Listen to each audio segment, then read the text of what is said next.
নমস্কার বন্ধুরা, তোমাদের সবাইকে জানাই ৭৮তম শুভ স্বাধীনতা দিবসের প্রীতি শুভেচ্ছা অভিনন্দন। আজ ১৫ই আগস্ট স্বাধীনতা দিবস। তো বন্ধুরা, একবার ভেবে দেখো তো, আমরা কি সত্যি স্বাধীন হতে পেরেছি? আমার তো মনে হচ্ছে না। কারণ আমাদের মতন স্বাধীন দেশে যদি এই যে আরজি করে যে ঘটনাটা ঘটলো, ভেবে দেখো তো কী অবস্থা। মেয়েটার উপর কেমনভাবে অন্যায় অত্যাচার করা হলো, কিন্তু দেখো যে অত্যাচার করলো তারই সাজা মেলেনি। আমরা কোন দেশে বাস করছি? আমরা কি স্বাধীন দেশে আদৌ বাস করছি? আমার তো মনে হচ্ছে না। আমরা স্বাধীন শুরু হয়েছি, কিন্তু আমাদের নিরাপত্তা একদমই নেই, সেই রকমই রয়ে গেছি।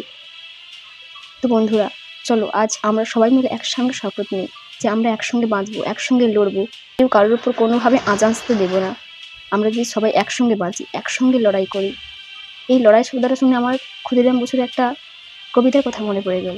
উনি বলেছিলেন, লড়ো, না লড়তে পারলে বলো, না বলতে পারলে লেখো, না লিখতে পারলে সঙ্গ দাও, না সঙ্গ দিতে পারলে যারা কাজ করছে তাদের মনোবল বাড়াও।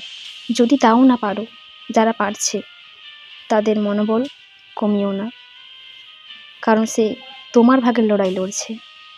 ক্ষুদিরাম বসু এটাই বলেছিলেন, আর আমরা আজ সেটাই করছি। আমরা সবাই একজোট হয়ে লড়াই করছি। আজ আমরা সবাই মিছিল করছি, জানি না কি হবে, কিন্তু আমাদের লড়তে হবে। তবেই আমরা অন্যায়ের বিরুদ্ধে দাঁড়াতে পারবো আর অন্যায়কে রুখতে পারবো। কি বল বন্ধুরা, তাই তো? জয় হিন্দ, বন্দে মাতরম। সবাই ভালো থেকো, সুস্থ থেকো।